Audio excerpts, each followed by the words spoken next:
Vanilla. Okay, enough? Yeah, taste. Taste. All along. Yes, come on. Where's the car? All along. Hey! I'm on it. Yes, please. Okay. Up. That's literally how you maintain a relationship with a female. Like, you literally just keep them on their toes, and they think they got it and they don't. It's just... I came to your Toronto show. You did? From Canada. Oh, yes, I remember you, yes. No, do you? I do. Okay, what do you remember about me? You were at the front. I was the first group in. I had to take my photograph sexy Yes, I remember. Yeah, go ahead, sign my passport. Am I allowed to do that though? You're allowed to do whatever you want. With these, really? Yeah. Actually, that is true. Yeah. To be fair, that is true. All the stress and years I went through to get here, it was so hard, but your talent, the production, the quality, the creativity, I had to see it again. Oh my god. I just had to. Really? Did you enjoy it the second time though? Yeah, I got fucking. What do you mean though? Of course I did. Oh, really? Of course I did. It was amazing. She said all the stress and the tears that she went through in order to get there. All the stress and years I went through to get here, it was so hard. Imagine a woman being a fan of you like that. In my opinion, if a female is not some type of a fan of you in some type of way, I'm not saying she gotta look at you like a celebrity or something like that, but this might be an unpopular opinion, but I feel like women are just meant to be fans of someone. If it ain't you, it's gonna be somebody. Every single female you know is a super fan of some man. Think about it. So if it ain't you, who it gonna be? Somebody else? And every celebrity know that any woman fan of them will give up the draws with the quickness. They will literally do anything for them. And I just feel like it's in their nature to be a super fan of some man.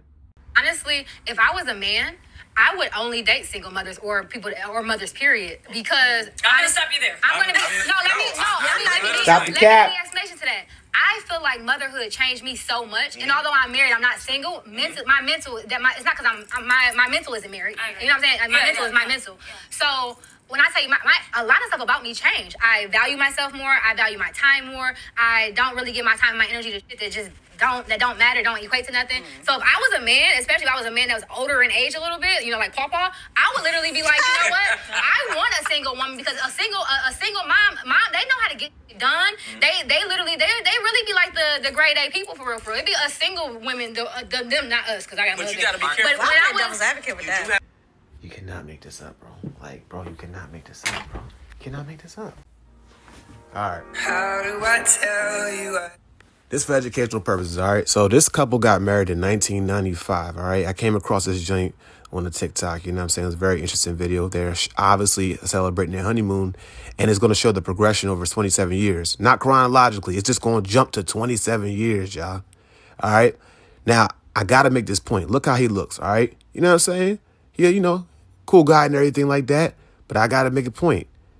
This 27 years later, look at the difference between him and to look at the difference between her. And I'm starting to notice this in a lot of marriages with men. I'm not trying to discourage marriage. I believe in marriage. But look how she looks and look how he looks. I'm just going to be real with y'all. It's like she drained the life out of him. It's like marriage drains the life out of the average man. You know what I'm saying? How is the fact that he looked like he aged, but she don't really look like she aged? I mean, you see what I'm saying? It's not that big of a... Now, I could be wrong and everything like that, but I noticed that in a lot of marriages, it be looking like the dudes be looking like they're getting older and stuff like that. They stressed and all type of things. And the females will still be looking young. Occasionally, you'll come across a dude that looks younger than his wife, but particularly to the dudes who are in marriage, look like they be so stressed out. That's 27 years of stress. Overall, congratulations to the anniversary. I might be wrong. I hope I'm wrong about them.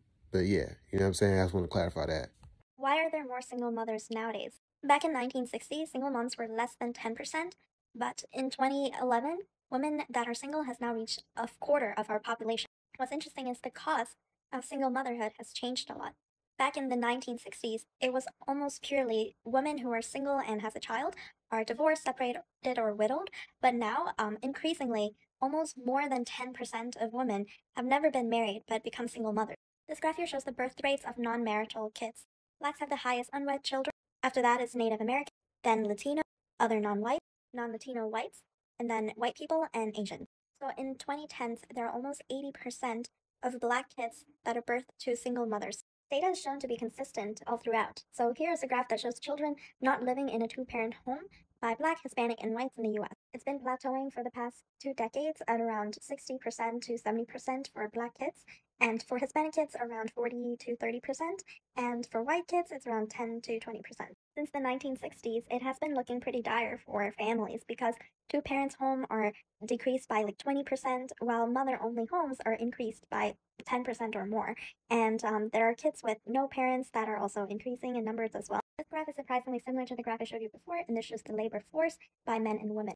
Since the late 70s, women has now increased 10% of the workforce, and men is less by 10%. And because of that, you would think that maybe single mothers have better chance of raising their kids, but unfortunately, single mothers are still one of the top struggling in the US. Here's some data that shows single mother versus other residents around the world. We can see consistently, as shown in red here, that single mothers have struggled a lot more than other residents. Average gap across the world is 16%, and North America alone, the gap is 26%.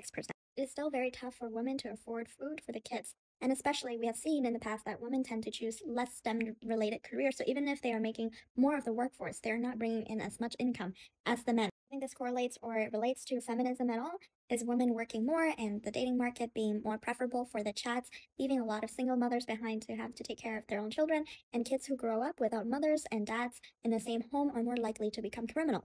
That's just sad, and it's the most sad for my community. Have a good day, everybody. Just wanted to show y'all data.